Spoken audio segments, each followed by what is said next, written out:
This is the home of the Dogon, an ethnic group indigenous to eastern Mali. Steep cliffs dominate the landscape. Villages were carved out of the rock here in the 15th century. A decade ago, this area was the top tourist destination in Mali, but ever since 2016, jihadists have wielded control in the region. This area is now the most dangerous in the country. Neither the Malian nor French military has a presence here. Armed men at security checkpoints like this are a rare sight. This is for our protection because there's no army here. Our driver, Modibo, knows his way around the area. He used to drive tourists here. How's your family? All's well, thanks. Thank God. These civilians patrol the entrance to the Dogon territory. We've passed several checkpoints along the way. Jihadists are constantly trying to infiltrate the area, so every vehicle is searched. Only local residents are allowed to pass through.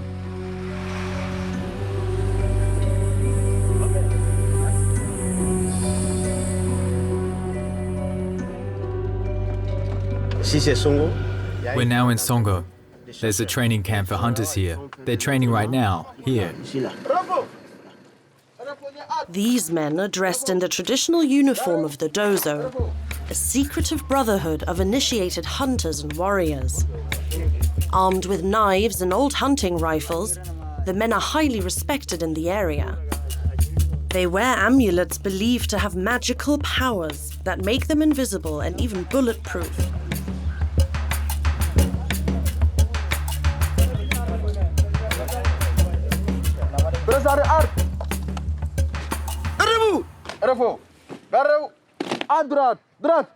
The dozo have formed a militia. Many in the village have joined the dozo to fight the jihadists.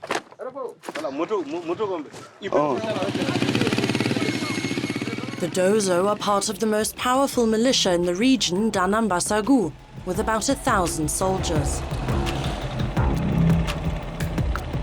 Their leader is Yusuf Toloba. He doesn't often show his face. Fearing assassination, he seeks safety in the rocky cliffs. Commander Mato takes us to him. We're headed to Kassa. You'll see where we were attacked. There are many jihadists there. Okay. Have a good trip. Thanks. Mato and his men regularly patrol the cliffs. This is the last stronghold against the jihadists and must be defended at all costs. The jihadists burned down the villages. More than 12 were destroyed. They stole money and killed many people. Then they burned down all the houses, the storage facilities. They took all the animals. Although their homes are just 20 kilometers away, Mato and his men only see their families 3 times a year. We don't stay in the city. We can last a long time out here. 3-4 months. We don't even return to the village for a day. Mato is 25 years old. 10 years ago, he dropped out of school to join the dozo and fight. 3-minute break. These men are between 25 and 60 years old. They used to lead peaceful lives as farmers and herders. Then the jihadists came. We do this because it's our only option. They've destroyed our country. I'm a herder. The jihadists took all our animals. We have nothing left. I was a student in Quran school. They drove us out and burned all the Qurans. There's no mosque anymore. They took all the prayer rugs. They even took our burial mats. But we're still here, so they haven't destroyed everything. The state doesn't understand what's going on here. Is that normal?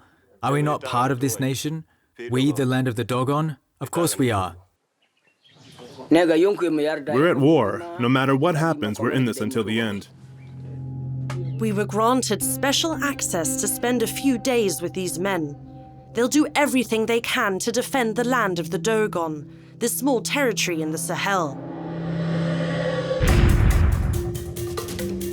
The Sahel region stretches across Africa. from the savannah to the desert, home to both farmers and nomadic herders. The region spans 8 countries, all plagued by terrorism, especially prevalent in Mali. Under the banner of Al-Qaeda in the Islamic Maghreb, a coalition of jihadist groups came together in 2017. With its growing influence in the heart of Mali, the group wants to impose Sharia law. And the Malian army is ill-equipped to stop them. Known for its corruption and indiscipline, the military is failing to halt the jihadists' advance, despite the thousands of French soldiers who have been providing support and training in the Sahel for a decade.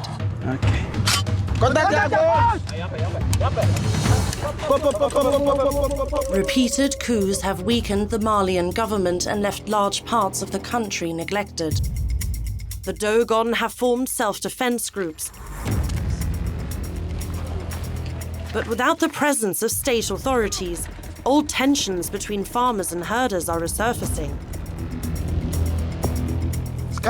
When animals are left to roam, disputes often erupt over grazing areas. There's constant conflict. The jihadists exploit these tensions to attract new recruits. We spoke with 4 people who regretted signing up. Everything you do requires their approval. You have to do things you don't want to do. They forcefully indoctrinate you. The only country in the Sahel to successfully hold back the jihadists is Mauritania. The nation's military is hunting jihadists down both on the ground and in the air, with the help of counterinsurgency aircraft. Don't let the fourth one escape. Don't worry, I won't. Mauritania is using traditional methods as well. Soldiers on camels gathering intel in the desert. Assalamu alaikum. Hello, we don't want your sheep. We need information. A journey through the Sahel, which has become home to international jihadists. In Mali, 60% of jihadist attacks are carried out in the center of the country. Jihadists have surrounded the Dogon territory, but the cliffs form a natural barrier. They prevent the jihadists from reaching the plateau and the big cities.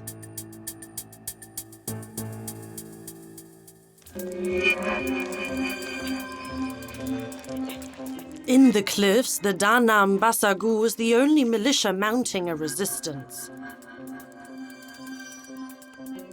Commander Mato and his men are fighting in a hostile environment. Temperatures can reach 45 degrees Celsius in the shade. The vegetation is sparse, as is the food supply. It's not yet ripe. In wintertime, we don't have anything else to eat. The dozo rely on support from villagers who climb the steep cliffs to deliver supplies. Bashir is one of them. Glory, respect, glory to you. They touch their hands to the ground in greeting, a sign of utmost respect. Bashir brings the hunters food.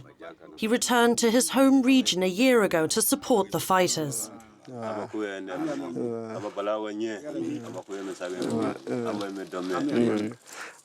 We need water. Give them water. Here's the water, Chief. We haven't eaten anything since yesterday. We haven't found anything since dinner yesterday. We're hungry. We're gonna change that. Yes, We'll feed you. I'm counting on you. But before they sit down to eat, Commander Mato stations guards around the camp. Come over here. Yes. There are many jihadists there. Some 30 jihadist units operate on the plains below. The closest one is only a kilometer away. From this vantage point, we're able to see when they climb up, even without binoculars. That's why we're here. We'll clean the rifles. Are these army rifles? No, we found them with the jihadists. We shot at them. They died and we took their weapons. The dozo receive no aid from the Malian government or from international troops. Yes, operational commander. What's your location? Whenever he reaches a crest in the mountain, Mato calls Toloba, the leader of the militia, for further instruction. Yes, the first camp. Yes. Okay. Thank you very much. Okay, let's eat now.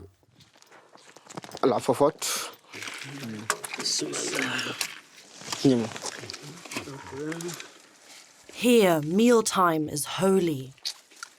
The men eat their food in silence, without putting down their weapons.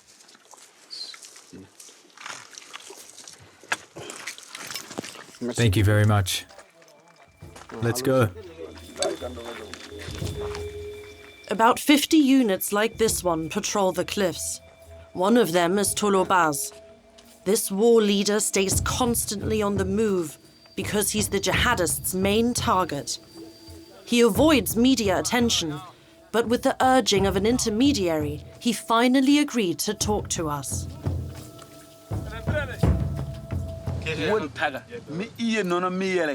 Tell him that you're the only reason I came this morning. I had no intention of coming. I don't even meet with people from my village. You can ask them.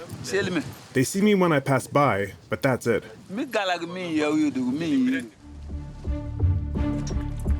Toloba left the Malian army 25 years ago to fight the Tuareg rebellion in northern Mali. When the jihadists started gaining ground, he returned to the Dogon territory in 2016 and founded the Dan Na Ambassagou militia.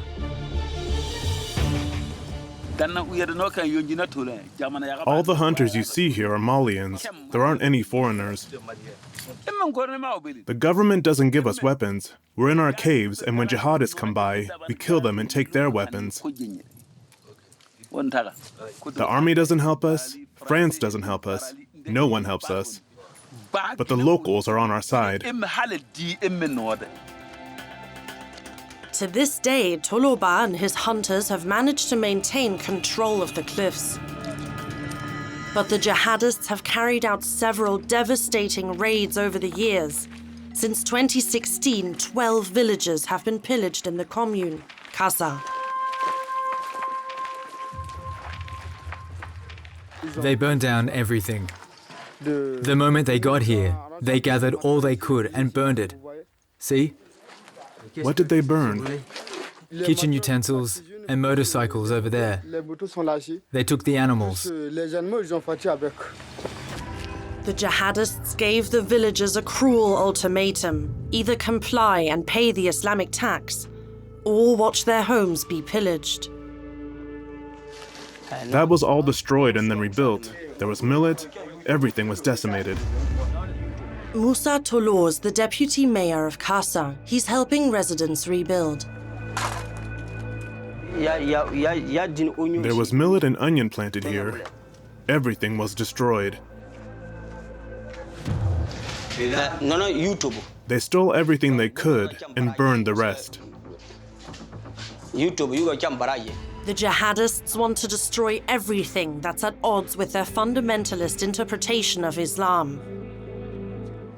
In 2012, they destroyed mausoleums and tombstones of Muslim saints in Timbuktu, World Heritage Sites.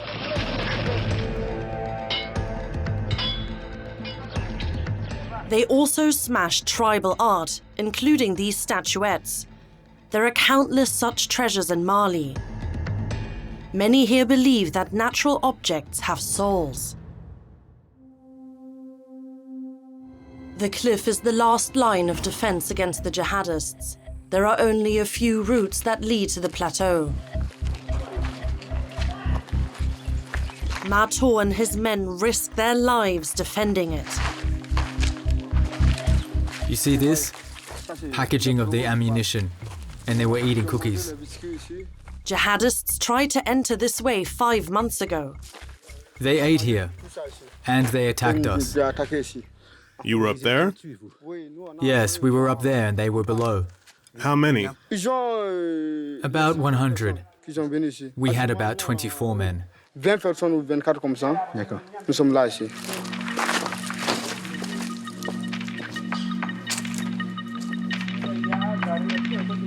At dusk, the dozo climbed to the summit to watch for jihadists who might try to enter through this access point.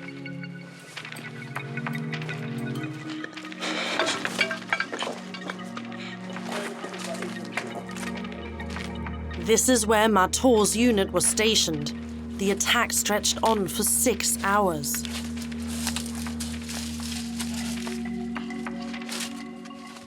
Our team was here, yes.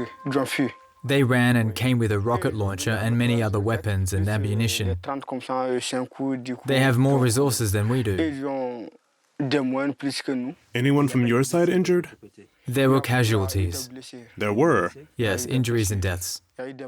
Really? Yes. Mato lost 7 men during the attack. But we would never surrender. Even if we have to sacrifice our lives, we'll do it together because this is our home, our territory, the land of the Dogon. If we had to leave our land, where would we go? The military isn't coming. What else can we do? There's no other choice. We're exhausted, but we're not backing down. I've never backed down since the day I was born. That's why they call me Mato. That means hammer. The little hammer hits the big stone.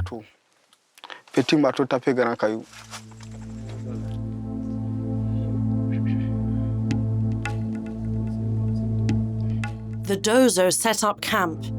They have to be especially careful at night to avoid being seen. The villager Bashir is back with dinner. The stove needs to go here so you can't see the fire from any distance. Light is forbidden at night. If we want to smoke, we have to hide, like this.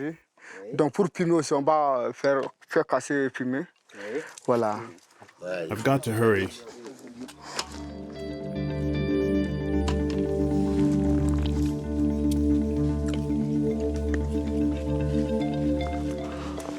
You see that? That's how they sleep. Right on top of the boulders, Always. weapon in hand.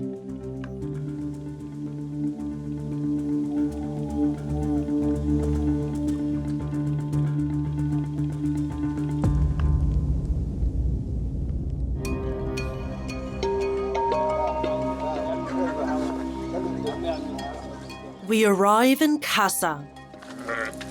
The main town here continues to be a target for jihadist raids.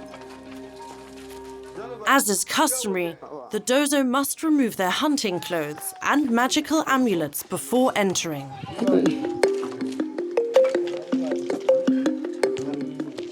For more than a year, children in Kassa haven't been able to attend school. Teachers fled after the last attack. The classrooms are used as temporary housing for the hunters. Mato's meeting with Musa Tolo, the deputy mayor. Hi. Hello. How are you? How's everyone? All good? No issues? Everyone's fine. God bless you. You're our sole protectors. You're the guardians of the fatherland. The jihadists have tried to attack Kassa 6 times. Thanks to Mato and the dozo, they haven't been successful. Does the government not listen to you? Don't they know what's happening? The government knows what's happening, but they're afraid to come here because the area is overrun with jihadists. They're scared. Even the mayor's not here. He stays in Koro. Musa Tolo is the only government official here who has not deserted his post. When his superiors fled, he turned to the traditional spiritual leader, Dogon,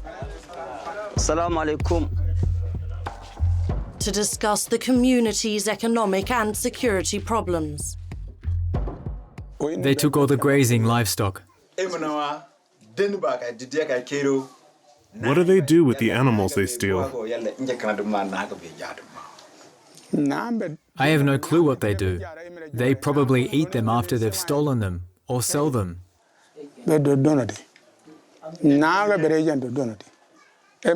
As farmers, our fortune lies in our oxen, goats and sheep. We have nothing more.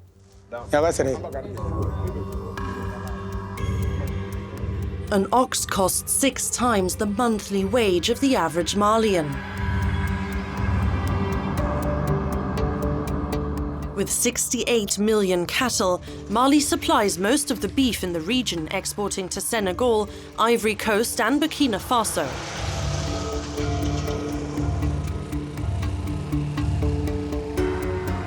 But the conflict has destabilized this important economic pillar, and it's made it harder to source nutritious food.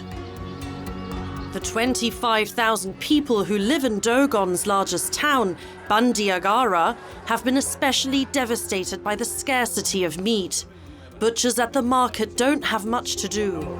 The meat shortage has driven up prices 25% in 3 years.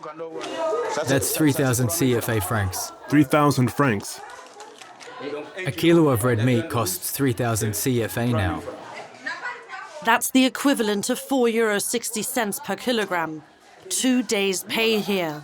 With all the hardships facing locals, butchers are barely making a profit. We used to make a lot of money. Now we don't earn anything. We don't want to stop working. That's the way it is right now. Half of the butcher shops in the market have shut down, but Amadou Traoré keeps going. His father, Kamia, is the president of the Butchers' Guild. It's a family business passed down from father to son since 1942. But they've never experienced a crisis like this. Before the war, Amadou bought about 20 cattle a week. He's been looking to buy cattle for 5 days now, and he's finally found one for sale. How much for that one there?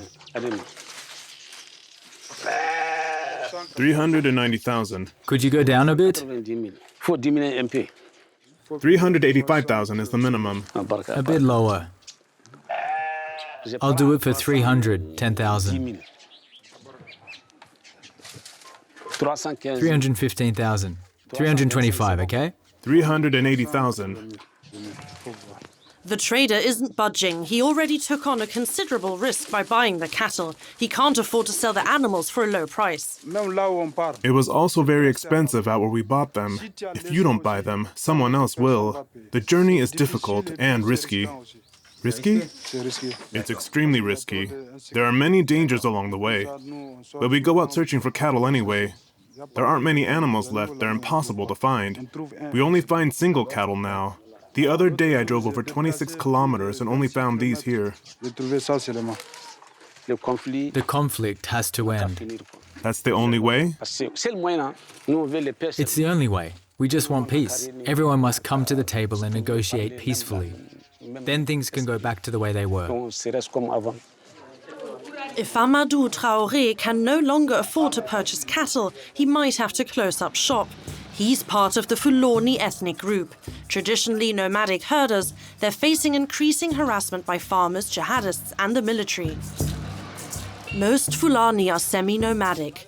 In the dry season, they migrate with their herds to southern pastures. But ever since the war broke out, the state stopped managing the traditional migration routes. As a result, the cattle are wiping out crops, igniting conflict between farmers and herders. When animals are left to roam, disputes often erupt over the grazing areas. There's constant conflict. For some time now, the administration has been putting the Fulani under a great deal of pressure. They take you away and lock you up. Herders hate being confined. A herder would pay $1 million to avoid it. Malian judges are often corrupt and order herders to pay astronomical fines. As resentment started to build, a Fulani man saw an opportunity to recruit his people as jihadists. His name, Amadou Koufa. He called his group Katibat Messina, referring to the golden age in the 19th century when the Fulani and the Messina Empire ruled central Mali. I'd like to thank God for allowing me to live to see the day when thousands of Fulani join the Jihadists to fight on this divine path to martyrdom.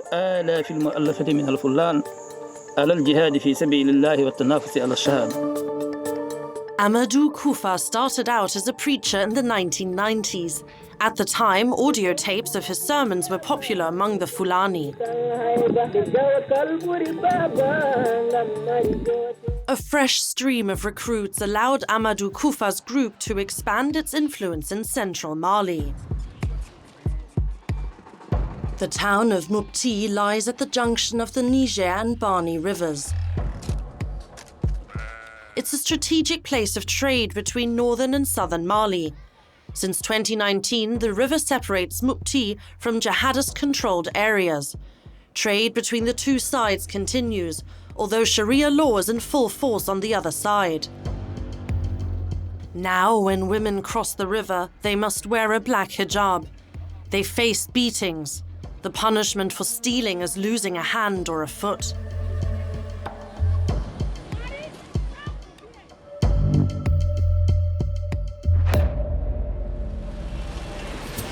Four former jihadists who used to live across the river agreed to meet with us. All four are Fulani and say they joined the jihadists because they were persecuted.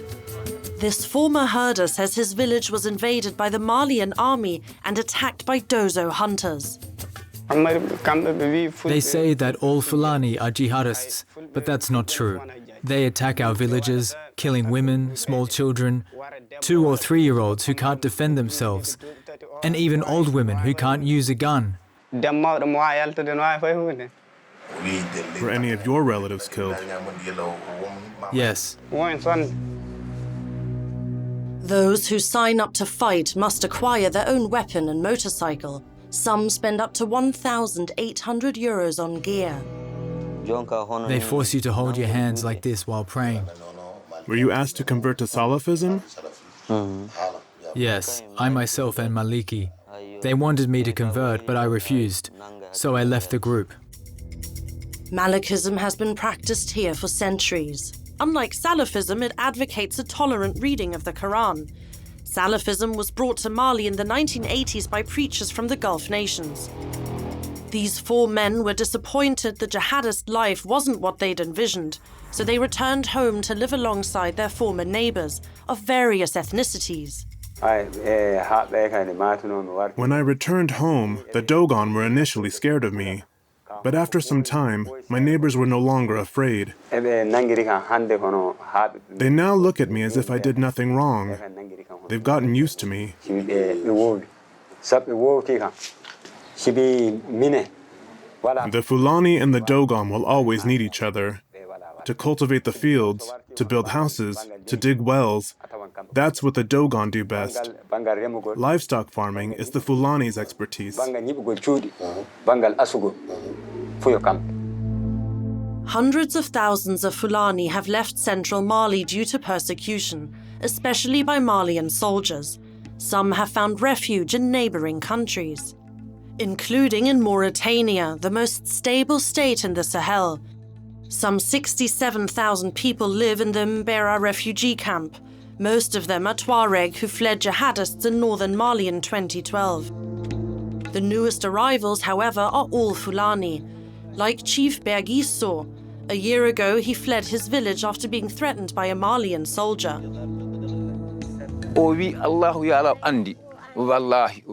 The soldier said to me, "I swear to you, I will not say it twice. I heard the Fulani are killing us. Jihadists are killing us. So we're going to kill all the Fulani." I called someone at the judicial district. He told us to stay home and no one would hurt us. But no officials took his calls for help seriously. The military returned to the village the next Friday. First, they surrounded us. That was between 1 and 2 p.m. Then they invaded the village. They attacked everyone there. They went into the rooms and dragged sick people out of their homes. They killed 7 people. The Fulani were terrified. Bergi helped send 1,000 families to Mauritania. People live in peace here. I thank God for that. Right now, I wouldn't even go back if they chartered a plane. We'll never forget what they did to us. They murdered people.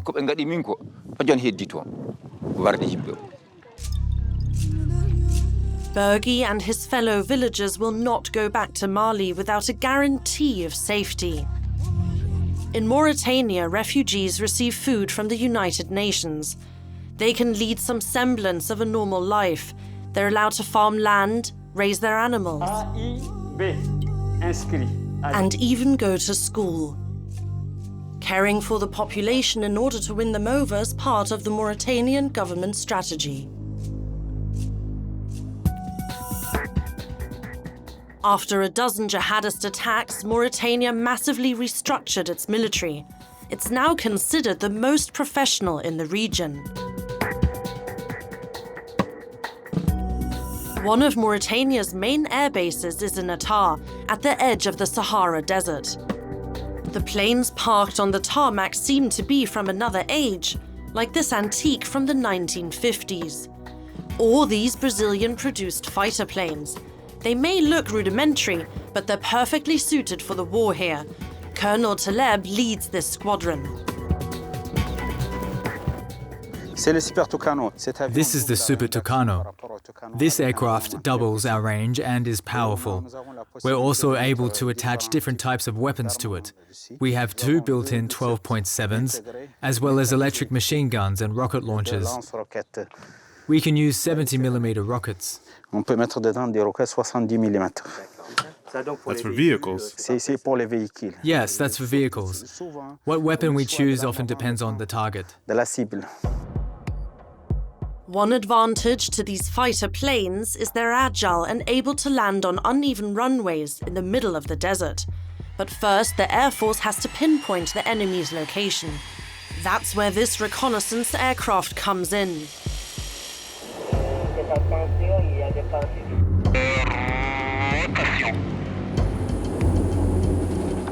This Cessna caravan is constantly monitoring the 2,000-kilometer border Mauritania shares with Mali. A total of 450,000 kilometers of desert.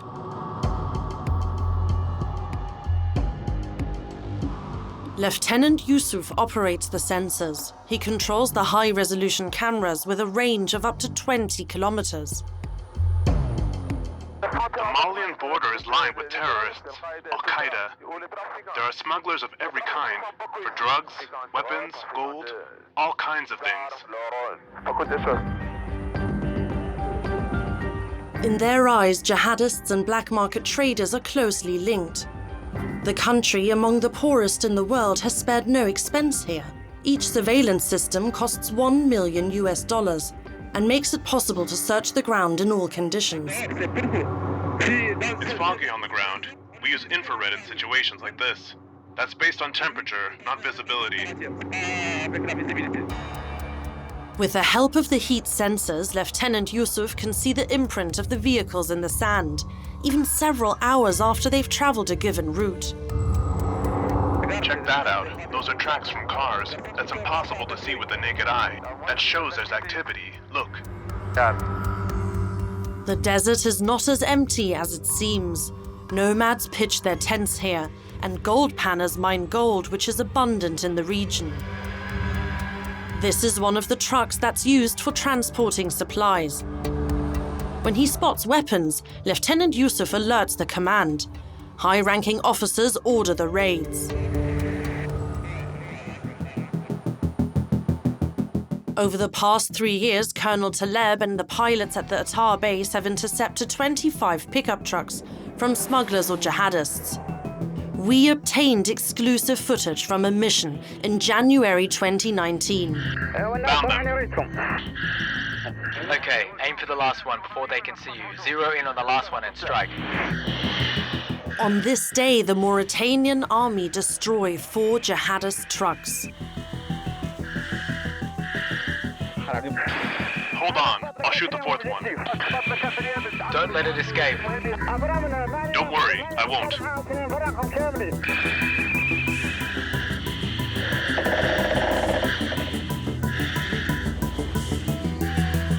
Mauritania's ground troops have also been restructured. In 2009, the state formed a special intervention group, units specializing in counter-terrorism. 8 units of 200 men each guard the border with Mali.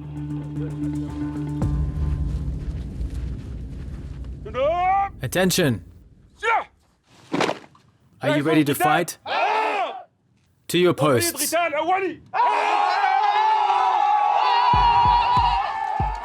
This platoon of 80 soldiers sets out on a 3-day patrol.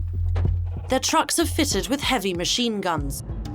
They cover 18,000 square kilometers. The off-road vehicles cover as much ground as possible, stopping every 500 meters. Every bush could be a potential hiding place for the enemy.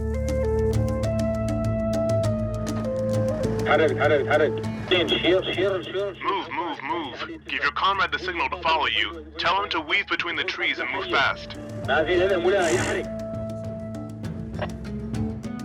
To fight the jihadists, the army also relies on human intelligence.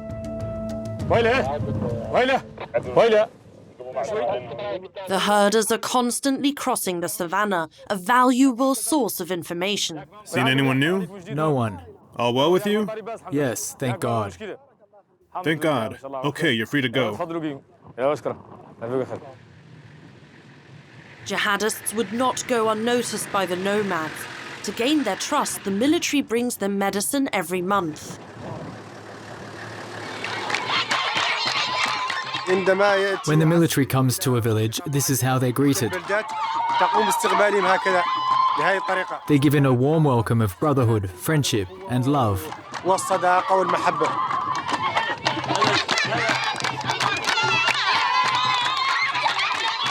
Over the past 12 years, the Special Intervention Group's presence has radically changed life for many residents, including this cattle owner.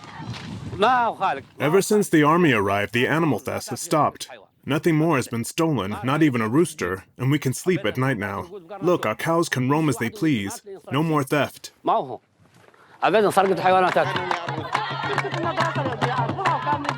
The Mauritanian government doesn't just focus on security. They also want to avoid what's happened in Mali, where many residents feel left behind.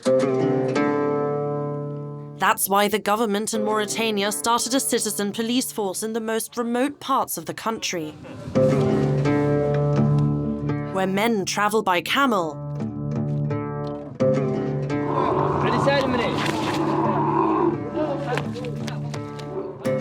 25 soldiers are preparing for an expedition spanning several days. They're under the command of Colonel El Khalil. Last sip before you go? Yes, some water before leaving. We have to recharge. This will keep me going the whole day until midday. 3 sips? Of course, a real camel driver can last a whole day on that. With just 3 sips? I can guarantee that with 2 liters of water at the most, I can make it 24 hours. Not to mention the camels. With 2 canteens full of water, they can manage up to 10 days in the middle of the desert.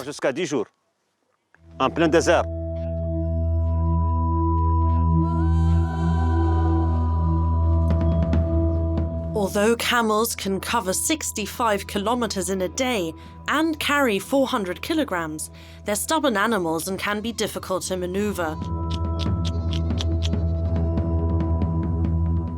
To be part of the camel cavalry, it's required to be a nomad and have a thorough knowledge of the region, its people, and dialects.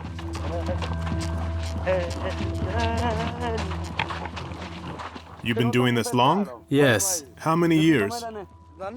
I used to do it, yes.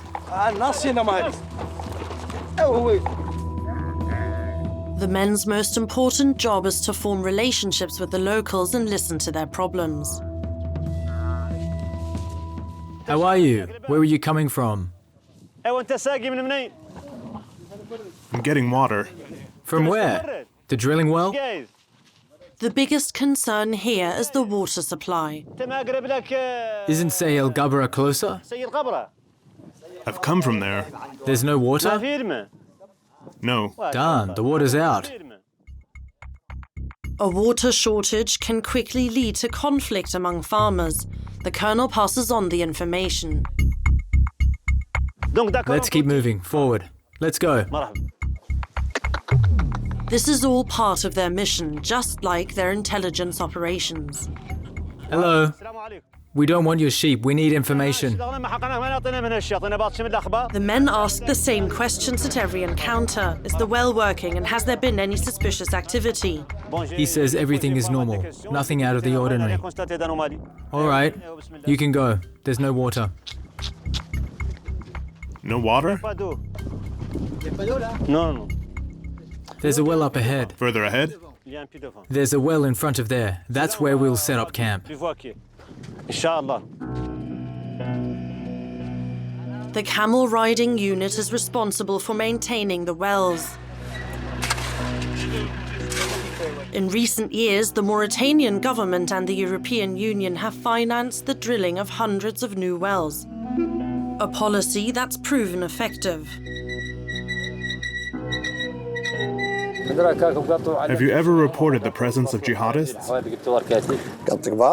Yes, of course. There have been several cases we informed the authorities about. Some turned out to be ordinary citizens, but in other cases, they were really terrorists. Anything can happen. When you see suspicious activity, you report it straight away.